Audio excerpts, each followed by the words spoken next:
اور جس دن ظالم اپنے ہاتھ کاٹ کاٹ کھائے گا اور کہے گا کہ اے کاش میں نے پیغمبر کے ساتھ رستہ اختیار کیا ہوتا، ہائے شامت کاش میں نے فلاں شخص کو دوست نہ بنایا ہوتا، اس نے مجھ کو کتاب نصیحت کے میرے پاس آنے کے بعد بہکا دیا۔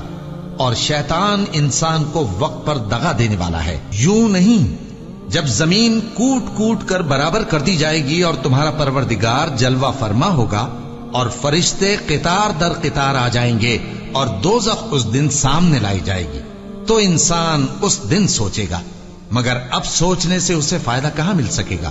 کہے گا کاش میں نے اپنی اس زندگی کے لیے کچھ آگے بھیجا ہوتا، تو اس دن نہ کوئی اللہ کے عذاب کی طرح کا عذاب دے گا اور نہ کوئی اس کے جکڑنے کی طرح جکڑے گا۔ جس دن ان کے چہرے آگ میں الٹ پلٹ کیے جائیں گے تو کہیں گے اے کاش ہم اللہ کی فرما برداری کرتے اور رسول صلی اللہ علیہ وآلہ وسلم کا حکم مانتے۔ اور جس کا نامہ اعمال اس کے بائیں ہاتھ میں دیا جائے گا تو وہ کہے گا اے کاش مجھ کو میرا اعمال نامہ نہ دیا جاتا اور مجھے معلوم نہ ہوتا کہ میرا حساب کیا ہے۔ اے کاش موت میرا کام تمام کر چکی ہوتی، آج میرا مال میرے کچھ بھی کام نہ آیا، مجھ سے میرا اقتدار جاتا رہا۔ حکم ہوگا کہ اسے پکڑ لو، اب اسے طوق پہنا دو، پھر دوزخ کی آگ میں اسے جھونک دو، پھر زنجیر سے جس کی لمبائی 70 گز ہے جکڑ دو۔ اور ان سے دنیا کی زندگی کی مثال بھی بیان کر دو کہ وہ ایسی ہے جیسے پانی جسے ہم نے آسمان سے برسایا تو اس کے ساتھ زمین کی پیداوار مل کر نکلی، پھر وہ چورا چورا ہو گئی کہ ہوائیں اسے اڑاتی پھرتی ہیں، اور اللہ تو ہر چیز پر قدرت رکھتا ہے۔ مال اور بیٹے تو دنیا کی زندگی کی رونق و زینت ہیں، اور نیکیاں جو باقی رہنے والی ہیں وہ ثواب کے لحاظ سے تمہارے پروردگار کے ہاں بہت اچھی اور امید کے لحاظ سے بہت بہتر ہیں۔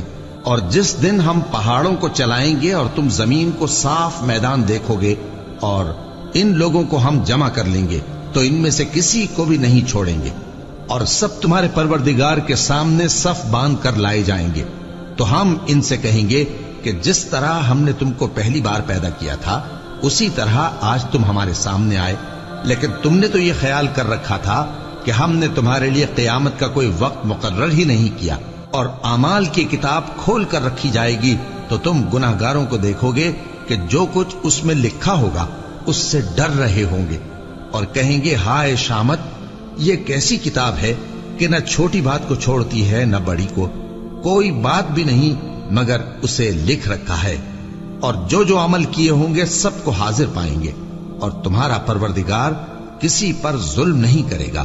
کاش تم ان کو اس وقت دیکھو جب یہ دوزخ کے کنارے کھڑے کیے جائیں گے اور کہیں گے کہ اے کاش ہم پھر دنیا میں لوٹا دیے جائیں تاکہ اپنے پروردگار کی آیتوں کی تکذیب نہ کریں اور مومن ہو جائیں۔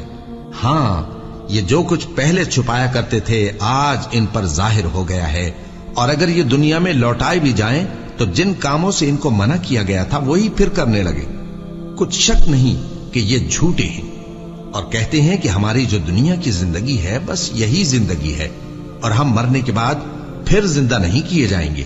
اور کاش تم ان کو اس وقت دیکھو جب یہ اپنے پروردگار کے سامنے کھڑے کیے جائیں گے، وہ فرمائے گا کیا یہ دوبارہ زندہ ہونا برحق نہیں؟ تو کہیں گے کیوں نہیں، ہمارے پروردگار کی قسم بالکل برحق ہے۔ اللہ فرمائے گا اب کفر کے بدلے جو دنیا میں کرتے تھے عذاب کے مزے چکھو۔ جن لوگوں نے اللہ کے روبرو حاضر ہونے کو جھوٹ سمجھا وہ گھاٹے میں آ گئے، یہاں تک کہ جب ان پر قیامت ناگہاں آ موجود ہوگی تو بول اٹھیں گے کہ ہائے اس کوتاہی پر افسوس ہے جو ہم نے قیامت کے بارے میں کی، اور وہ اپنے اعمال کے بوجھ اپنی پیٹھوں پر اٹھائے ہوئے ہوں گے، دیکھو جو بوجھ یہ اٹھا رہے ہیں بہت برا ہے۔ اور دنیا کی زندگی تو ایک کھیل اور مشغلہ ہے، اور بہت اچھا گھر تو آخرت کا گھر ہے، یعنی ان کے لیے جو اللہ سے ڈرتے ہیں۔ کیا تم سمجھتے نہیں؟ یہ لوگ اسی طرح غفلت میں رہیں گے یہاں تک کہ جب ان میں سے کسی کے پاس موت آ جائے گی تو کہے گا کہ اے پروردگار مجھے پھر دنیا میں واپس بھیج دے تاکہ میں اس میں جسے چھوڑ آیا ہوں نیک کام کیا کروں۔ ہرگز نہیں، یہ ایک ایسی بات ہے کہ وہ اسے زبان سے کہہ رہا ہوگا اور اس کے ساتھ عمل نہیں ہوگا، اور ان کے پیچھے برزخ ہے جہاں وہ اس دن تک کہ دوبارہ اٹھائے جائیں گے رہیں گے۔ پھر جب سور پھونکا جائے گا تو نہ تو ان میں قرابتیں رہیں گی اور نہ ایک دوسرے کو پوچھیں گے۔ تو جن کے اعمال کے بوجھ بھاری ہوں گے تو وہی کامیاب ہیں، اور جن کے بوجھ ہلکے ہوں گے وہ لوگ ہیں جنہوں نے اپنے آپ کو خسارے میں ڈالا، ہمیشہ دوزخ میں رہیں گے۔ آگ ان کے چہروں کو جھلس دے گی اور وہ اس میں بد شکل ہو رہے ہوں گے۔ کیا تم کو میری آیتیں پڑھ کر نہیں سنائی جاتی تھیں؟ پھر تم تو ان کو جھٹلائے ہی جاتے تھے۔ وہ کہیں گے اے ہمارے پروردگار، ہم پر ہماری کمبختی غالب آ گئی اور ہم رستے سے بھٹک گئے۔ اے پروردگار، ہم کو اس میں سے نکال دے، اگر ہم پھر ایسے کام کریں تو ظالم ہوں گے۔ فرمائے گا کہ اسی میں ذلت کے ساتھ پڑے رہو اور مجھ سے بات نہ کرو۔ میرے بندوں میں ایک گروہ تھا جو دعا کیا کرتا تھا کہ اے ہمارے پروردگار، ہم ایمان لائے تو تو ہم کو بخش دے اور ہم پر رحم فرما، اور تو سب سے بہتر رحم کرنے والا ہے۔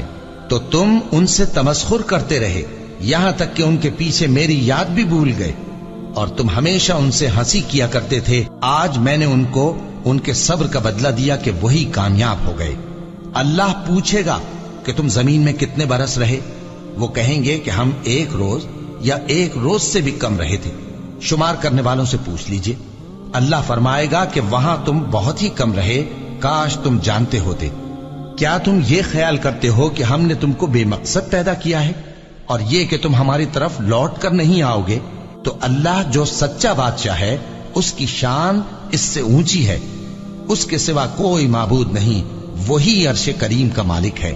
اے پیغمبر، میری طرف سے لوگوں کو کہہ دو کہ اے میرے بندو، جنہوں نے اپنی جانوں پر زیادتی کی ہے، اللہ کی رحمت سے نا امید نہ ہونا۔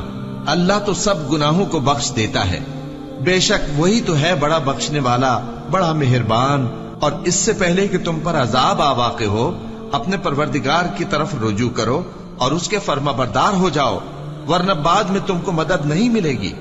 اور اس سے پہلے کہ تم پر ناگہاں عذاب آ جائے اور تم کو خبر بھی نہ ہو، اس نہایت اچھی کتاب کی جو تمہارے پروردگار کی طرف سے تمہاری جانب نازل ہوئی ہے پیروی کرو۔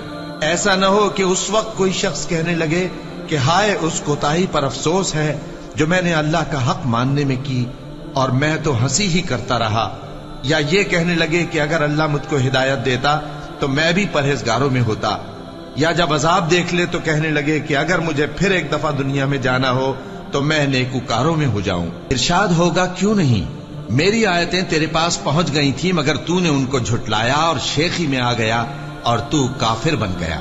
اور اے مخاطب، جن لوگوں نے اللہ پر جھوٹ بولا، تم قیامت کے دن دیکھو گے کہ ان کے چہرے سیاہ ہو رہے ہوں گے۔